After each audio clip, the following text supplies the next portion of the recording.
우리가 영원토록 찬송해야만 한 우리 예수님은 당신의 소유를 그 누구에게 빼앗기시는 분이 아닙니다. 그러므로 하나님의 자녀된 여러분, 결단코 어둠의 세력에게 빼앗김 당하지 않을 줄 믿으시기 바랍니다. 우리가 이 세상 살아가면서 살다 보면 절망할 때도 있고 낙담할 때도 있고 외로울 때도 있고 사망의 문지만 골짜기에 통과할 때도 있지만은 그때마다 잊지 말아야 할 것, 나를 위해 죽기까지 하신, 나를 위해서 영광보좌 버리시고 십자가에서 죽기까지 하신 그 주님은 결단코 나를 사탄 마귀에게, 불행의 세력에게 빼앗기지 않도록 하시기 위함이었다라고 하는 이런 믿음이 있어야 합니다. 왜 그러지 않고 힘들다고 어렵다고 낙담하고 있다고 고난이 있다고 절망하고 있다고 원치 않는 상황이 전개되고 있다고 그래서 이것에 내가 희생양되면 어떡하지 그러며 그 하나님의 사랑과 하나님의 능력을 의심하는 것은, 믿지 못하는 것은, 그게 실은 우리 주님을 또 한 번 욕보이는 죄악이 됨을 잊지 말아야 합니다. 나에게 절실한 그 무엇이시고 하나님의 자녀답게 살기 위해 나에게 절실한 그 무엇의 주인공이 되게 하시는 여호와께서 나의 목자 되심을 의심치 않고 살아가는 믿음이 있을 때야 나를 향하신 하나님의 뜻을 발견하게 되고, 하나님의 뜻을 발견하니 당연히 이제 살맛이 나고, 그러면서 새 힘을 얻게 되고, 그러면서 곤비지 않은 가운데 내 맡은 일에 최선을 다하면서 살맛 나게 하는 열매를 맺게 되는 것입니다. 결국 주님께서 목자 되심을 믿느냐 의심하느냐, 이것이 내가 열매를 맺는 신앙생활을 하느냐 못하느냐를 결정짓는다는 겁니다. 나를 대신해서 십자가에서 죽어주시기까지 하신 그 예수님의 사랑을 의심 한번 해보십시오. 그렇다고 시험해보지는 마시고, 그러면 살맛 나게 하는 모든 가능성과 기회는 다 날아가고 말 것입니다. 믿음만이 우리로 하여금 살맛 나게 하는 출발선입니다. 믿음이 없으면 내가 아무리 열심히 수고하고 노력하고 심지어 주님 앞에 나와 울부짖는 것 같아도 다 무효입니다. 따라합시다. 믿음으로 행치 않는 모든 것이 죄니라. 모든 것이 죄이다. 이게 고린도서 말씀이잖아요. 지금 이 시간 주님 앞에 나왔습니까? 믿음으로 나와야 되고 기도하실 겁니까? 믿음으로 기도하셔야지만 죄가 안 됩니다. 주님 앞에 나왔는데도 믿음 없이 나왔다면 그 예배 행위가 결국은 죄악된 우상 숭배에 불과하고, 주님 앞에 울부짖는 것 같은데도 믿음이 없다면 그게 주님 앞에 죄악된 행위가 됨을 잊어서는 안 됩니다. 믿음의 집을 짓는 것도 그래요. 집을 짓는다는 표현이 믿음과 함께 등장하는 이게 오늘 읽었던 유다서 본문입니다. 우리 함께 읽어볼까요? 시작. 사랑하는 자들아, 너희는 너희의 지극히 거룩한 믿음 위에 자신을 세우며 성령으로 기도하며 하나님의 사랑 안에서 자신을 지키며 영생에 이르도록 우리 주 예수 그리스도의 긍휼을 기다리라. 어떤 의심하는 자들을 긍휼히 여기라. 아멘. 저 이제 1절 그 위에 있는 부분 보면, 사랑하는 자들아 너희는 너희의 지극히 거룩한 믿음 위에 자신을 세우며, 저 자신을 세운다라고 하는 말을 우리가 읽고 있는 그 전 성경은 자신을 건축하며라고 번역해 놨어요. 근데 여러분 혹시 갖고 계신 그 한영 성경이라면 NIV 성경 역시도 단지 세운다라고 하는 그 개념이 아니고 건물을 세운다라고 하는 빌딩 개념으로 영어가 사용되었음을 알게 될 것입니다.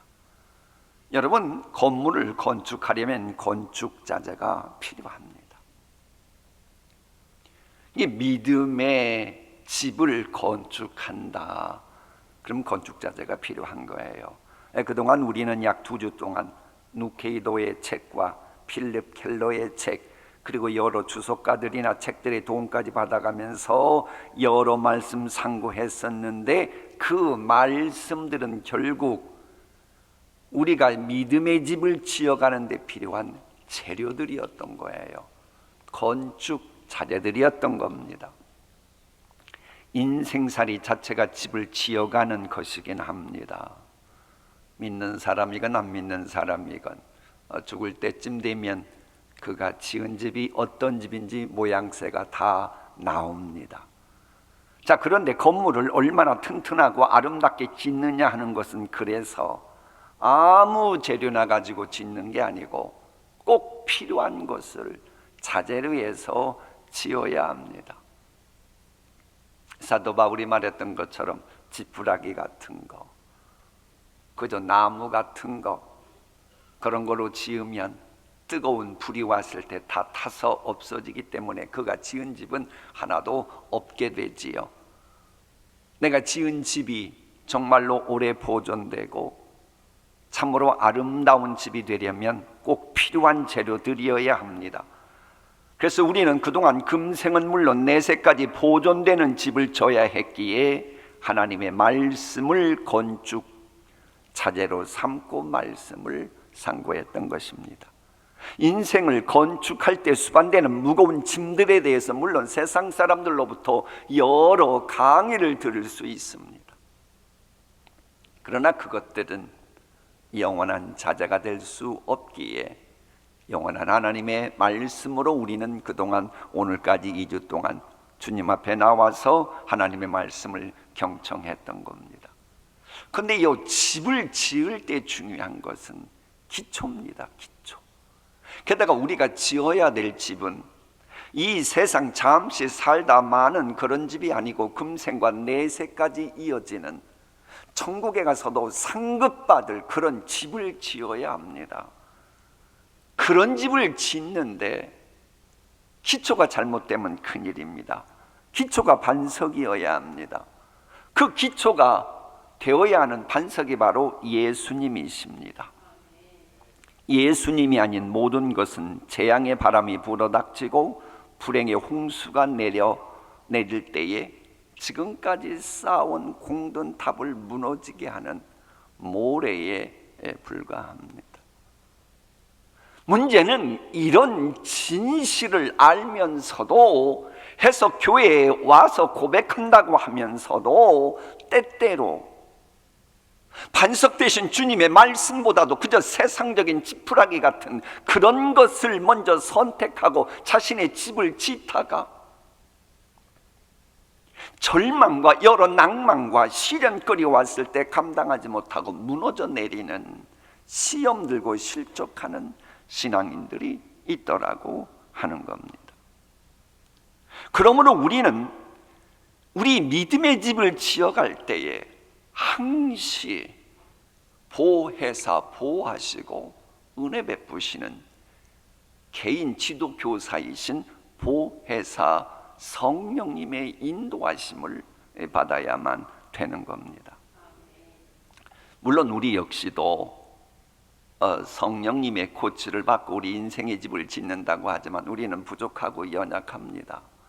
그러다 보니 우리의 부족함과 연약함이 때때로 죄성과 함께 연결이 되어버리면 내가 정말로 하나님이 원하시는 내 인생의 집을 제대로 마무리할 수 있을까라고 하는 의심이 또 들 때가 있습니다.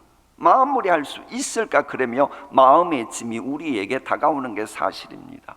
그래도 여러분 잊지 마십시오. 하나님은 결단코 당신이 경영하신 것은 결단코 이루리라 라고 하는 해서 당신의 백성은 결코 그 누구에게도 빼앗기는 일이 없다고 하는 이것을 의심치 말아야 합니다. 그런데도 우리는 부족하거든요. 그래서 베푸실 긍휼, 베푸실 주님의 긍휼을 동시에 우리는 기다려야 돼요. 우리가 나름대로 열심히 신앙생활을 한다고 하고 열심히 행위가 참으로 귀한데도 실족하는 이유가 뭔 줄 압니까? 어쩔 수 없는 부족함이 있고 우리에게 죄성이 있을 바로 그때를 위해서 늘 주님의 긍휼하심을 사모하고 기다려야 되는데 이것을 빼먹는 거예요. 그래서 본문은 이렇게 말합니다. 우리 함께 다시 한번 읽어볼까요? 사랑하는 자들아, 너희는 너희의 지극히 거룩한 믿음 위에 자신을 세우며 성령으로 기도하며 하나님의 사랑 안에서 자신을 지키며 영생에 이르도록 우리 주 예수 그리스도의 긍휼을 기다리라. 어떤 의심하는 자들을 긍휼히 여기라. 아멘. 이 유다서는 딱 한 장이죠. 그래 딱 한 장에 첫 번째 나오는 사랑하는 자들아라고 하는 저 호칭이 3번이나 반복됩니다. 한번 댁에 가서 읽어보시면 언제 사랑하는 자들이라고 하는 호칭이 나왔는지 알 거예요. 왜 이 호칭이 3번이나 나올까요? 이 말씀을 듣는 우리들이 하나님의 사랑을 받는 대상자임을 제발 의심치 말라고 한 번도 아니고 2번도 아니고 3번이나 반복하고 계신 것입니다. 우리는 믿음으로 살아가는 의인들이니 의심하는 것은 어느 한순간도 안 됩니다. 한순간도 안 돼요. 그래서 본문을 보면 주로 이 동사만 해놓은 게 있어요. 자신을 세운다, 건축한다, 기도한다, 기다린다. 원래 하나님의 말씀을 읽을 때 핵심 메시지를 뽑아내고 핵심 메시지를 잊어버리지 않으려고 할 때는 꼭 그 말씀 가운데 동사를 주목할 필요가 있습니다. 그런데 저 말씀에 있는 동사들은 한 가지 공통분모가 있습니다. 그게 바로 현재형이라고 하는 겁니다. 현재형. 그러니까는 우리가 주님 품에 안기는 그날까지 믿음의 집을 계속 세워가야 하되, 계속 현재 진행형입니다. 현재 분사니까 쉬지 말고 계속 기도하면서, 그러면서도 계속 주님의 긍휼을 기다리면서 계속 집을 세워가라는 거예요. 그러니까 우리가 열심히 나름대로 뭔가를 한다고 해도 되었다 싶어도 언제 또 마귀가 그걸 비집고 들어와서 문제 삼을지 모르잖아요. 그러니 우리는 주의 긍휼을 기다리는 것조차도 계속 사모해야 돼요. 주님 앞에 나와 기도할 때도 오늘 하루 잘 지냈다 싶어도 그래도 혹시 부족한 거 있으면 주여 긍휼을 베푸소서. 그래서 여러분, 이게 실은 이제 이 중세 음악이 다 옳은 건 아니지만 기독교 영성 차원에서는 개신교들도 인정하는 노래가 바로 주여 긍휼 베푸소서라고 하는 그 노래입니다. 주의 긍휼을 계속 기다려야 돼요. 단 그렇게 자신의 집을 세워갈 때의 조건이 있어요. 하나님의 사랑 안에서 본문에 보니 자신을 지키라는 거예요. 근데 여기서 지키라고 하는 단어는 어떤 것 안에서 확고히 보존하면서 지키는 것을 의미하는 명령형이 동시에 문법시제로 들어와 있습니다. 이 지키다라고 하는 똑같은 헬라어가 쓰인 곳이 요한복음 17장에 나와요. 요한복음 17장 15절. 내가 비옵는 것은 그들을 세상에서 데려가시기를 위함이 아니요 다만 악에 빠지지 않게 뭐하기를 보존하시기를 위함이다. 저 보존이라고 하는 단어와 유다서 본문의 지키라고 하는 단어가 헬라어가 똑같은 단어입니다. 그렇다면 우리가 천국 가서도 상급받을 집을 완성하기 위해서 지금까지 우리가 2주 동안 상고했던 말씀을 보존하는 것이, 꼭 지키는 것이 중요하다고 하는 말씀이에요. 영원까지 이어질 집을 건축하는 일이기에 혹 불신앙에 미혹되어 복음에 굳게 서지 못하고 의심하는 자들이 있잖아요. 그들에게도 우리는 긍휼을 베풀라는 거예요. 아니, 몸이 약해서 2주 동안 나오려고 맘먹었다가 못 나온 걸 가지고 해서 진리를 모르는 걸 가지고 해서 신앙의 집 제대로 짓는데 실패한 걸 가지고 손가락질하면 되겠어요? 나는 2주 동안 빠지지 않고 나왔는데 처처처 믿음이 저래가지고. 우리는 함께 집을 지어가는 사람들이기에 그들을 향해서도 긍휼을 베풀며 하나님이 원하시는 교회의 집을 지어가야 될 줄 믿습니다. 어떤 의심하는 자들을 긍휼히 여기라, 이런 말씀이 있으니 불신자들을 향해서도 긍휼을 베풀어야 하겠지요. 진실로 긍휼하심은 하나님께 영광 돌리는 재료가 되기 때문입니다. 로마서 15장 9절 말씀 함께 읽어봅니다. 시작. 이방인들도 그 긍휼하심으로 말미암아 하나님께 영광을 돌리게 하려 하심이라. 적어도 지금까지 이제 우리가 2주 동안 하나님의 말씀을 듣고 고람되어 신앙인으로 이제 자리매김을 아마 했을, 여러분 스스로도 놀랄 거예요. 아, 내가 이 정도까지 믿음이 성장했구나. 불과 2주 만에 그렇게 되었을 겁니다. 물론 남은 몰라요. 그러나 여러분 스스로는 이제 그 누구도 무섭지 않고 그 무엇도 두렵지 않은 상태에 진입했을 겁니다. 이제 그 정도 되면 어떠거냐? 이방인들도 하나님께 영광 돌려야 되지라고 하는 마음의 여유가 생기면서 그들을 향해서도 이제 우리는 긍휼을 베푸는 단계로 나아갈 수 있는 거예요. 근데 이렇게 하기 위해서 우리가 꼭 해야 될 게 뭐냐? 우리는 죄성이 있어서 쉽게 되지 않아요. 그래서 은혜의 보호자 앞으로 나아가는 기도 생활을 해야 되는 거예요. 히브리서 말씀이죠. 그러므로 우리는 긍휼하심을 받고 때를 따라 돕는 은혜를 얻기 위하여 은혜의 보호자 앞에 담대히 나아갈 것이니라. 믿음이 있어야 은혜의 보호자 앞에 담대히 나아갈 수 있는 겁니다. 그런데 이렇게 믿음으로 은혜의 보호자 앞에 담대히 나아가는 기도 생활 역시도 믿음이 뒷받침되어야 합니다. 야고보서 말씀 함께 읽어볼까요? 함께 읽습니다. 오직 믿음으로 구하고 조금도 의심하지 말라. 의심하는 자는 마치 바람에 밀려 요동하는 바닷물결 같으니 이런 사람은 무엇이든지 주께 얻기를 생각하지 말라. 아멘.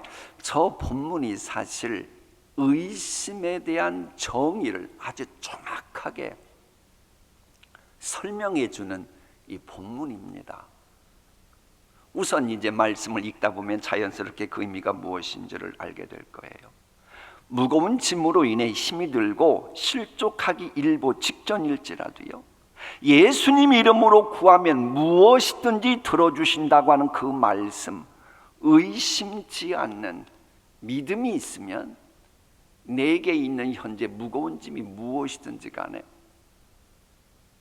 여러분이 벗을 수가 있습니다.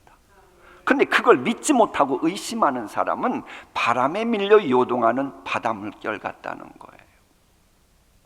여러분 바닷물결 한번 상상해 보십시오. 여러분의 해변가에 계십니다. 바닷물결이 보입니다. 바닷물결 열심히 출렁거립니다. 막 왔다 갔다 얼마나 분주한지요. 1시간이 지났습니다. 똑같습니다. 제자리 걸음입니다. 변화가 없습니다. 이게 요동하는 바닷물결의 정의입니다.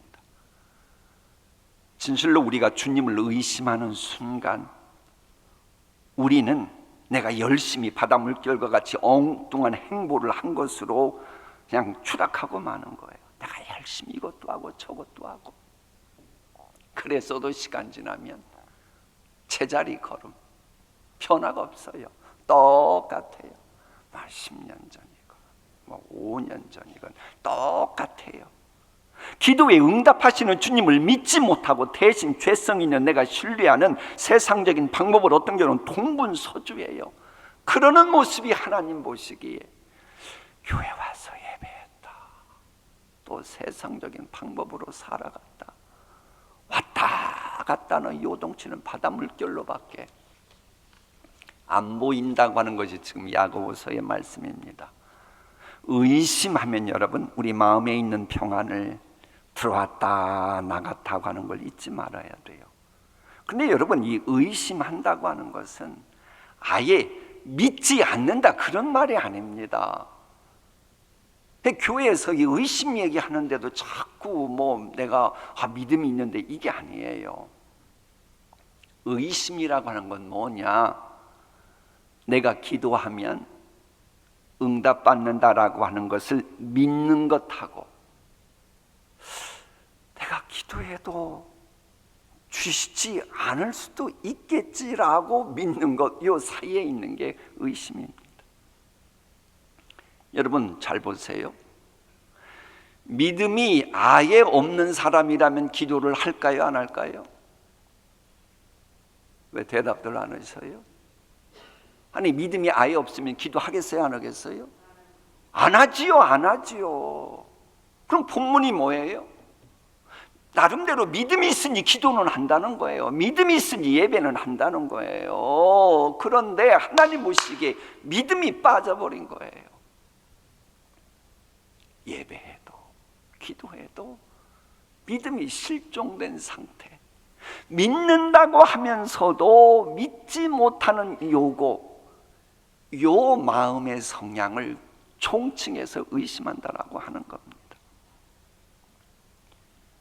주님을 향한 나름대로의 믿음이 있기는 해도, 그래서 기도는 하면서도 주실 것이라고 하는 기대는 했다가도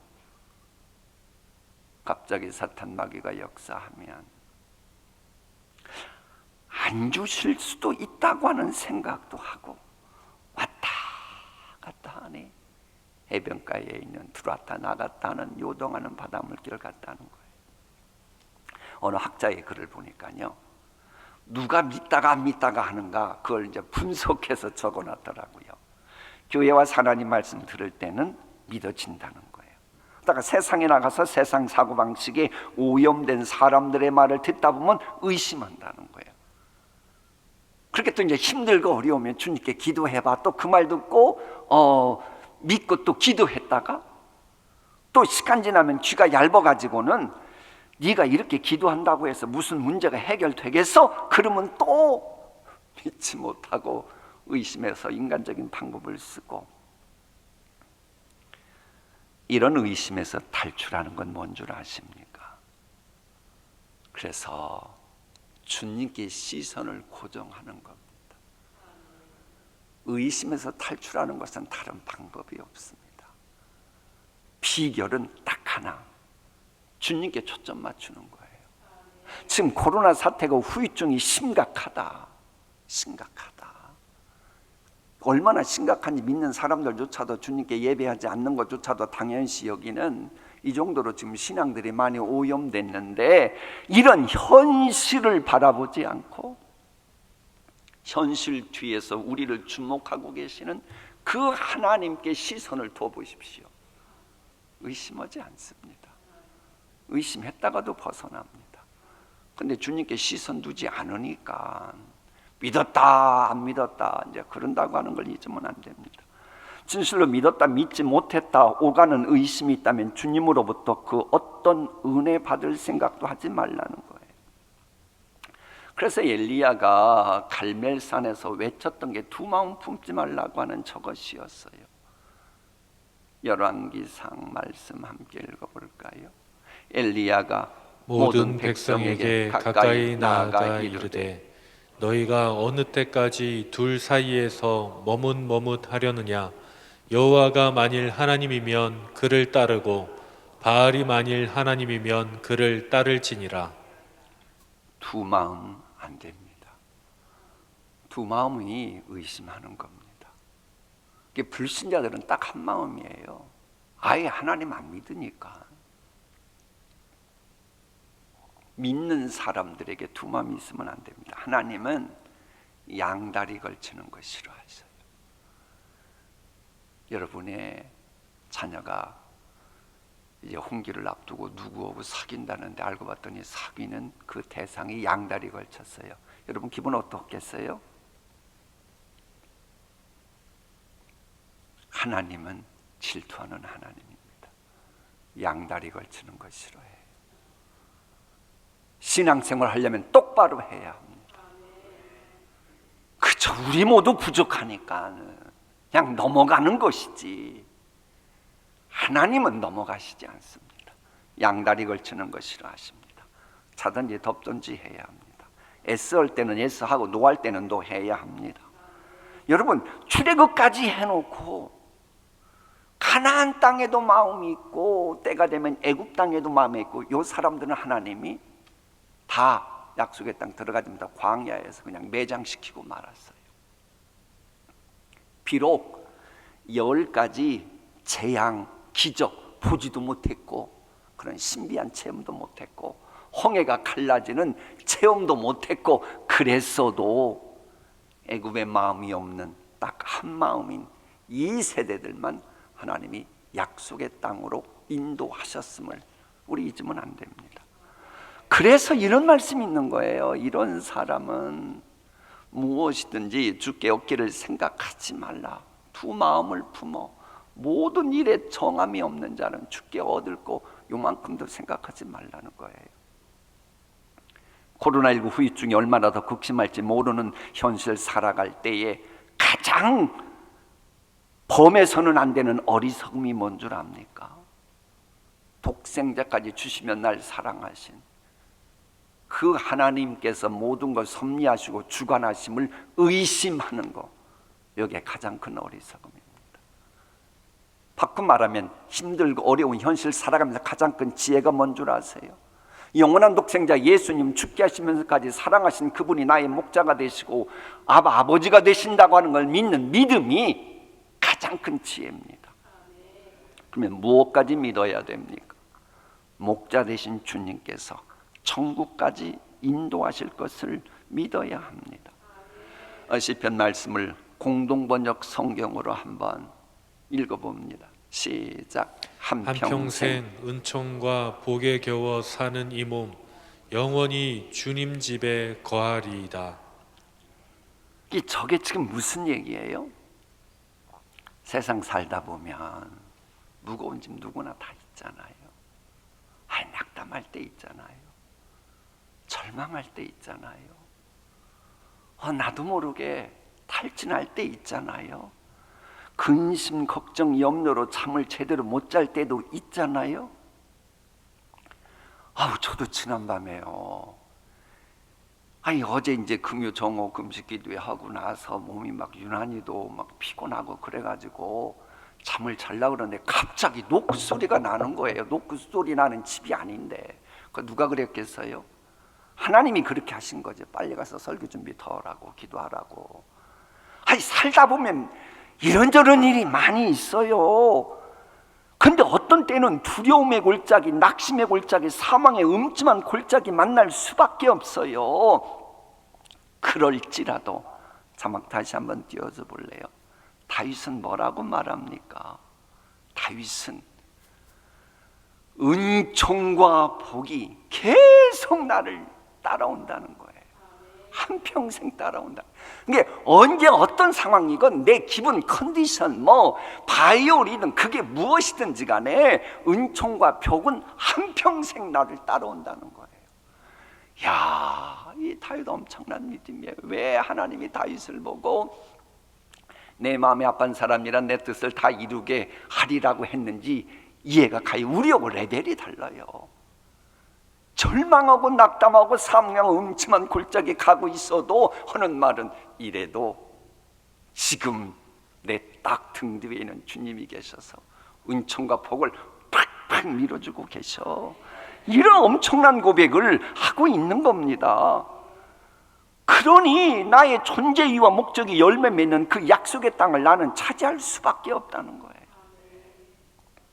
이렇게 해석할 수 있는 근거가 여기에 나오는 이 은총이라고 하는 이 단어가요, 히브리어로 토부입니다. 토부. 여러분, 토부 얘기 제가 여러 번 했습니다. 창세기 강해 때에 하나님이 천지를 창조하시고 보시기 좋았더라가 이츠 굿이라고 했지요. 실은 그 굿이라고 하는 단어가 토부입니다. 그러니까는 다윗은 자신의 창조 목적과 관련된 주님의 토부, 곧 주님의 은총이 임하기 때문에 존재 목적이 열매 맺고야 만다고 고백하고 있는 겁니다. 다른 말로 하면 여러분, 우리가 의로운 길로 걸어가다 보면 사탄 마귀가 호시탐탐하기 때문에 우리에게는 이런저런 매 순간 위험의 순간이 막 다가오곤 합니다. 그럴지라도 해서 근심거리, 걱정거리, 두려움이 나도 모르게 앞서는 거 사실이지만은 그래도 어떻다는 거예요? 올라오면 와봐. 근심거리? 그래, 내 머릿속에 들었는데 올라오면 와봐. 두려움? 올 테면 와봐. 와보라니까. 왜? 내 뒤에 한없는 주님의 은총과 복이 딱 포진되고 있으니 올 테면 와봐라. 이런 믿음까지 여러분이 확신하고 이제 오늘 성전을 떠나야 2주간 새벽 기도에 제대로 참석한 것이 되는 겁니다. 이것이 언제까지 내가 천국이라고 하는 새하늘과 새 땅에 거할 때까지 하나님의 은총과 복은 나를 것이니 이제 올 테면 와봐라. 내 마음속에 두려움이 있고 낙심이 있고 외로운 생각이 있고 절망이 머무를지라도 결국은 문제될 게 없다. 그래서 내게 부족함이 없으리로다. 이런 고백을 했던 사람이 구약의 다윗이라면 신약은 사도 바울입니다. 사도 바울도 이런 믿음이 있었기에 그 무엇도 올 테면 와봐라. 나에게 은총과 복을 주시는 하나님의 사랑을 끊을 수 있는 건 하나도 없다라고 고백한 거예요. 우리 함께 로마서 말씀 읽어볼까요? 시작. 내가 확신하노니 사망이나 생명이나 천사들이나 권세자들이나 현재일이나 장래일이나 능력이나 높음이나 깊음이나 다른 어떤 피조물이라도 우리를 우리 주 그리스도 예수 안에 있는 하나님의 사랑에서 끊을 수 없으리라. 아멘. 마무리하겠습니다. 찬송가 415장입니다. 이것은 하나님이 노크소리 하시고 일어나게 하신 후에 갑자기 주신 찬송이었어요. 그래 원고 보면 어제 저녁만 해도 이렇게 하기로 했는데 이걸 결론 주셔서 지금 줄을 지워버렸어요. 그게 뭐냐 이거예요. 찬송가 415장. 십자가 그늘 아래 나 쉬기 원하네. 저 햇볕 심이 뜨겁고 또 짐이 무거워. 이 광야 같은 세상에 늘 방황할 때에 주 십자가의 그늘에 내 쉴 곳 찾았네. 무거운 짐이 우리에게 있을 수밖에 없어요. 세상살이가 그러니까. 그런 뜨거운 사막 같은 세상을 살아가기에 우리에게는 이런저런 무거운 짐 보따리들이 쌓여만 갑니다. 이런 식으로 가면 우리는 쓰러집니다. 이제 나의 목자가 되어주시기 위해 십자가 고난까지 감수하신 예수님께 무거운 짐을 믿음으로 맡겨드려야 합니다. 그러면 양 같은 우리가 목자 되신 주님 안에 거하게 되고 이것이 시간 지나면 주님이 내 삶 속에 와 계시구나 라고 하는 걸 깨닫게 되면서 열매를 맺게 된다는 거예요. 한번 이것을 총칭한 요한복음 말씀 읽고 마치겠습니다. 시작. 나는 포도나무여 너희는 가지라. 그가 내 안에 내가 그 안에 거하면 사람이 열매를 많이 맺나니 나를 떠나서는 너희가 아무것도 할 수 없음이라. 우리도 다윗처럼 바울처럼 요나처럼 목자 되신 주님을 의심치 않고 살아가심으로 처음은 양에는 우리가 주님 품에 안기고 어느 순간부터 목자 되신 주님이 우리 삶 속에 계셔서 열매 맺는 이런 고백할 수 있기를 축복합니다. 기도하십니다.